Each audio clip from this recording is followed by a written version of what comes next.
এইটো মনত ৰখাৰ লগে লগে তোমালোকে এইখিনি ইনো পাৰিবা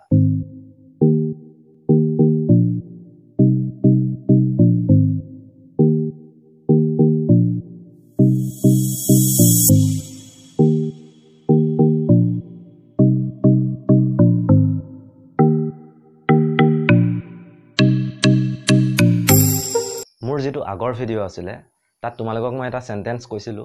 some people have curly brown hair turn permanently black হেতুৰ পৰা আমি কি উলিয়াব পাৰো sin theta equal to p by h মানে perpendicular by hypotenuse তাৰ পাছতে cos theta equal to আছিলে curly black hair ৰ পৰা আহিছিলে b brown hair ৰ পৰা আহিছিলে b by h আৰু tan theta turn permanently black p by b so এইখিনি তোমালোকৰ নিশ্চয় মনত আছে যেহেতু আমি আগৰ ভিডিওত পঢ়াইছিলো যে ইয়াৰ পাছত আমি চাম ত্ৰিকোণমিতীয় ফলনবোৰৰ মাজৰ সম্পৰ্কবোৰ কি ত্ৰিকোণমিতীয় ফলনবোৰৰ মাজৰ সম্পৰ্ক বা ত্ৰিকোণমিতীয় অনুপাতবোৰৰ মাজৰ সম্পৰ্ক এইখিনি চাবলৈ হলে মই তোমালোকক কিছুমান ট্ৰিক দিম বহুত ফৰ্মুলা আছে এই ট্ৰিক কেইটা তোমালোকে মনত ৰাখিলে গোটেই ফৰ্মুলাখিনি উলিয়াব পাৰিবা পৰীক্ষাত গৈ পেলাই এটো পাজল লাগে যে সাইনৰ অনুন্যকটো কসেক আছিলে নে সাইনৰ অনুন্যকটো কস আছিলে নে সাইনৰ অনুন্যকটো কট আছিলে নে সাইনৰ অনুন্যকটো টেন আছিলে এবোৰ বহুত পাজলিং হৈ যায় কোনটো কি আছিলে কাৰণ ছটা আমাৰ কি আছে ত্ৰিকোণমিতীয় অনুপাত আছে এই ছটা ত্ৰিকোণমিতীয় অনুপাতৰ মাজত যিবোৰ সম্পৰ্ক সেই সম্পৰ্কবোৰ মনত ৰখাটো ইমান ইজি নহয় আৰু পৰীক্ষাত আমাৰ প্ৰত্যেকটো সম্পৰ্কই দৰকাৰ হ'ব সেই কাৰণে কিছুমান ট্ৰিক জনাটো দৰকাৰ আৰু সেই ট্ৰিকখিনি জানিলে পৰীক্ষাত প্ৰত্যেকটো বস্তুৰ লগত প্ৰত্যেকটো ৰিলেচন কি আছিল আমাৰ এক্স্যাক্টলি মনত থাকিব এতিয়া আমি কেনেকৈ মনত কৰে হেতু চাম ত্ৰিকোণমিতীয় ফলন আমি কি পাইছিলো ত্ৰিকোণমিতীয় ফলন বা ত্ৰিকোণমিতীয় অনুপাত আমি পাইছো sin থিটা তাৰ পাছতে পাইছো cos থিটা তাৰ পাছতে পাইছো tan থিটা cosec থিটা sec থিটা আৰু cot থিটা এখিনি পাইছো ছটা cot থিটা sin cos tan cosec sec cot এটা ইহঁতৰ মাজৰ ৰিলেচনবোৰ কি মানে কোনটো কাৰ অনুন্যক হয় ইয়াৰে ছটা ত্ৰিকোণমিতীয় অনুপাত আছে ন ছটা ত্ৰিকোণমিতীয় অনুপাতত কি হ'ব তোমাৰ তিনিটা জোড়া থাকিব একচুয়ালি এটাৰ অনুন্যকটো আনটো হয় ইটোৰ অনুন্যকটো আনটো হয় হেখিনি আমি মনত ৰাখিব লাগিব এটা কেনেকৈ মনত ৰাখিম হেতু চাও sin থিটা ত্ৰিকোণমিতীয় অনুপাত যেতিয়া কোৱা হয় তেতিয়া একদম প্ৰথমতে আমাৰ মনলৈ আহে কি sin থিটাৰ কথা কাৰণ প্ৰথমতে sin থিটাৰ কথাই কোৱা হয় তোমালোকে এটা মনত ৰাখা যে sin থিটাৰ অনুপাতটো যোনটো অনুন্যক আছে হেতু কি হ'ব আটাইতকৈ ডাঙৰটো হ'ব আটাইতকৈ দীঘলটো sin থিটাৰ যোনটো অনুন্যক হেতু হ'ব আটাইতকৈ ডাঙৰ দীঘলটো কোনটো cosec থিটা পাঁচটা আখৰ আছে গতিকে ইয়াত আমি কি লিখিম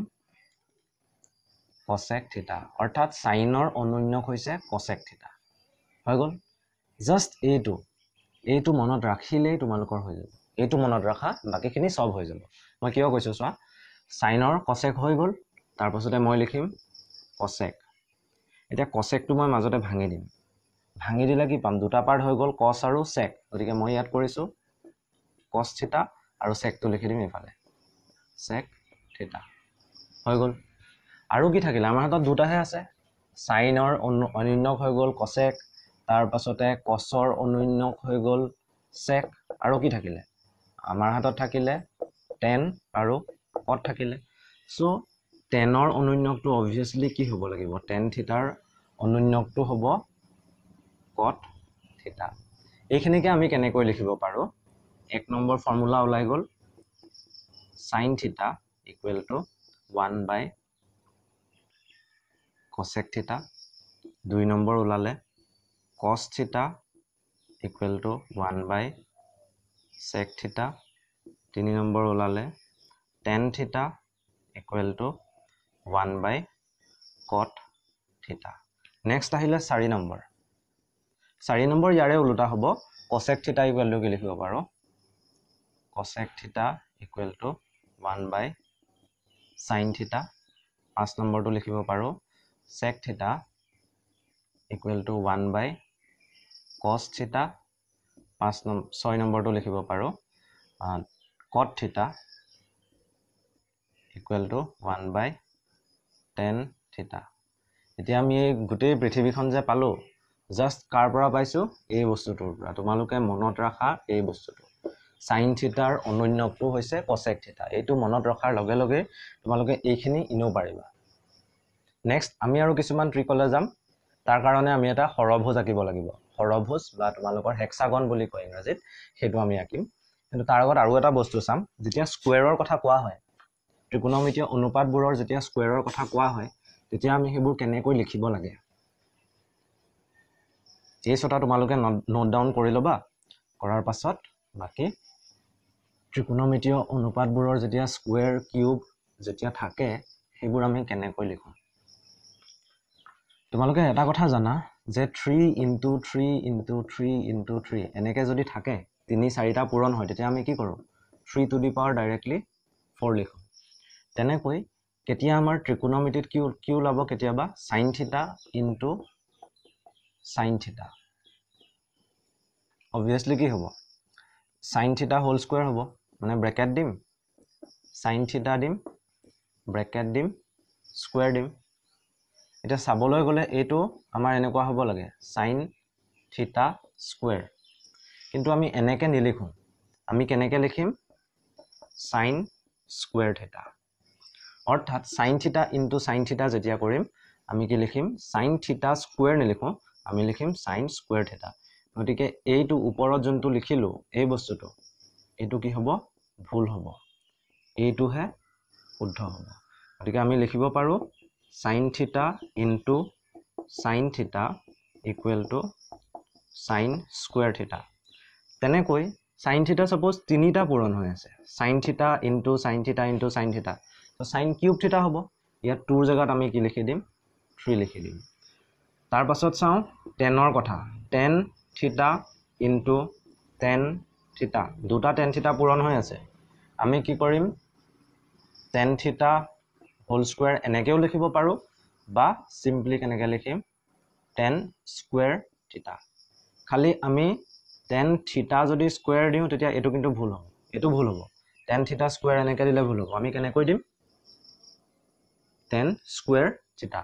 অকল sin আৰু tanৰ ক্ষেত্ৰতে নহয় প্ৰত্যেকটোৰ ক্ষেত্ৰতে তেনেকুৱাই হ'ব যদি cos দুটা পূৰণ হৈ থাকে তেতিয়া আমি লিখিম cos স্কয়াৰ থিটা যদি cosec দুটা পূৰণ হৈ থাকে তেতিয়া আমি লিখিম cosec স্কয়াৰ থিটা এইখিনি মনত ৰাখিব লাগিব তোমালোকে কেতিয়াও ভুল নকৰিবা এই বস্তুটো sin থিটা স্কয়াৰ লিখি নিদিবা ব্ৰেকেট নিদিয়াকে ব্ৰেকেট দিলে ঠিক আছে ব্ৰেকেট দিলে হ'ব কিন্তু যদি ব্ৰেকেট নিদিয়া তেতিয়া এই বস্তুটো ভুল ব্ৰেকেট নিদিলে তোমাৰ এইটো বস্তুহে শুদ্ধ হ'ব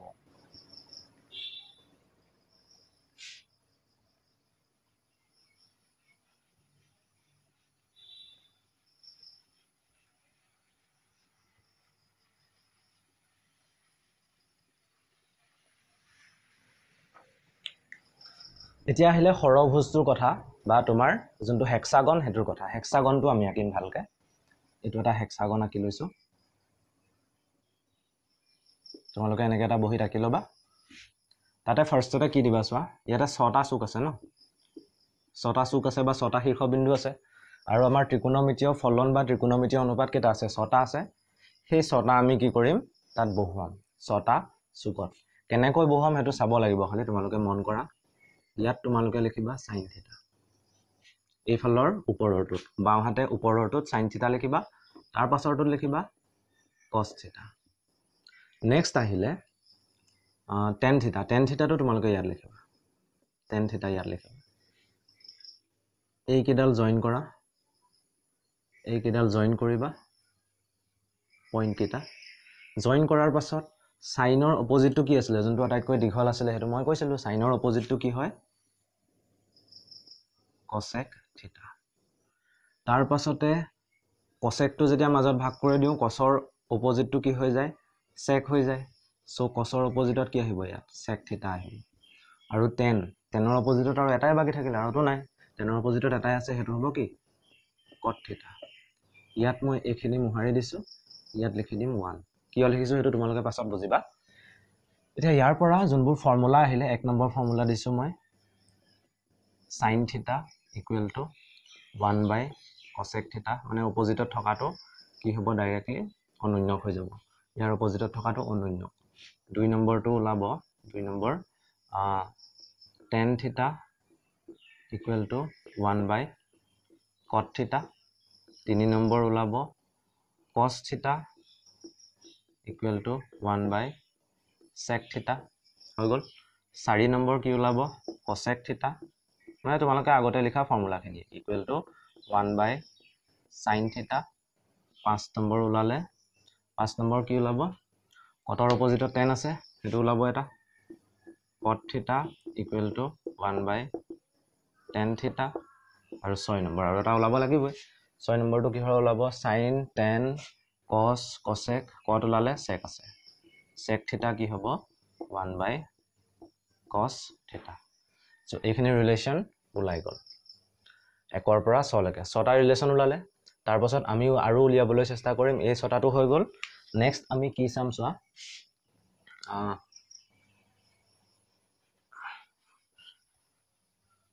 তোমালোকে যিকোনো এটা এটো ধৰিলা tan theta লিখিলা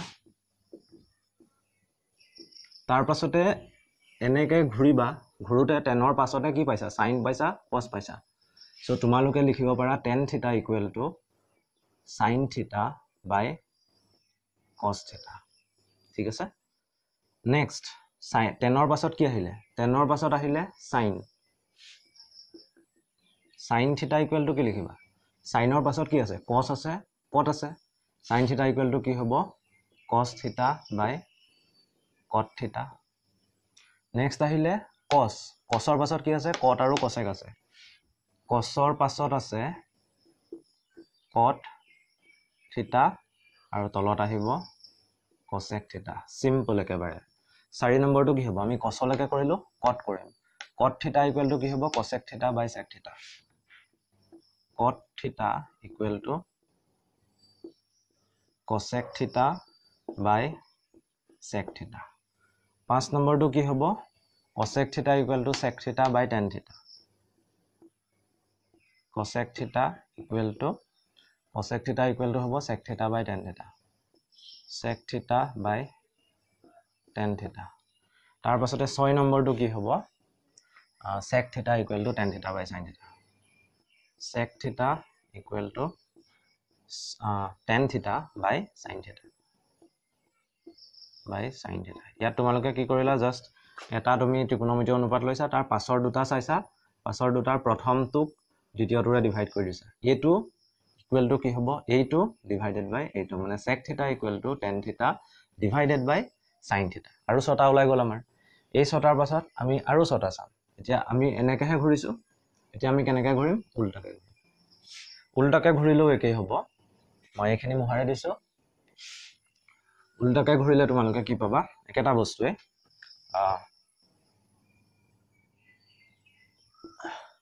tan theta equal to কি হ'ব sec theta by cosec theta এতিয়া উল্টা tan theta equal to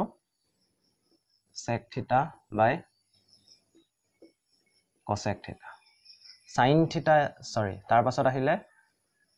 sin theta নাচাম বাৰু আমি tanৰ পাছত কি চাম sec theta চাইছো sec theta equal to কি হ'ব cosec theta by cot theta sec theta টো আমি বিচাৰো cosec theta by cot theta তাৰ পাছতে cosec theta টো কি হ'ব cot theta by cos theta cosec theta equal to cot theta by cos theta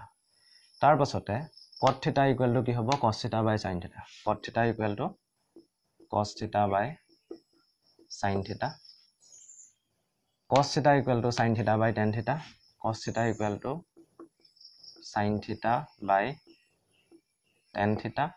আৰু লাষ্টত আহিলে sin theta কি হ'ব tan theta by sec theta tan theta by sec theta হৈ গল আৰু 6টা ওলালে আমি 6টা 18টা পালো এতিয়া আমি পূৰণৰ ক্ষেত্ৰত চাম পূৰণৰ ক্ষেত্ৰত কি হয় আমি দুটা অল্টাৰনেট লম এটো আৰু এটো যদি পূৰণ কৰো আমি এটো পাম অৰ্থাৎ দুটা অল্টাৰনেট যেতিয়া লম সেই দুটা পূৰণ কৰিলে তাৰ মাজত থকাটো পাম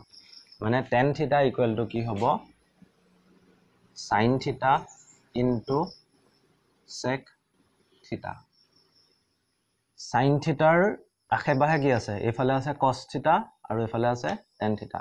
আমি কি লিখিব পাৰো sin theta equal to tan theta into cos theta তাৰ পাছতে আহিলে cos theta equal to কি লিখিম এফালে cot আছে এফালে sin আছে so sin theta into cot theta equal to কি পাম cos theta পাম তাৰ পাছতে cos theta হৈ গল নেক্সট আহিলে cot theta equal to কি লিখিম cos theta into cosec theta cos theta into cosec theta তাৰ পাছতে cosec theta কি লিখিম cot theta into sec theta cot theta into sec theta আৰু লাষ্টত কি থাকিলে sec theta ৰ আশে পাশে কি আছে চোৱা ইফালে tan theta আছে ইফালে আছে cosec theta আছে সো আমি লিখিম tan theta into cosec theta আমি ছটা কৈ তোমালোকক 4 বাৰ ফৰ্মুলাখিনি দেখুৱালো টোটাল কিমান পালো 24টা ফৰ্মুলা অলৰেডি পালো এই 24টাৰ পাছত আৰু 12টা ফৰ্মুলা এই হেক্সাগনটোৰ পৰা আমি উলিয়াব পাৰিম কিন্তু সেইখিনি কেনেকৈ উলিয়াম আমি আমাৰ নেক্সট ভিডিঅ' ডিসকাস কৰিম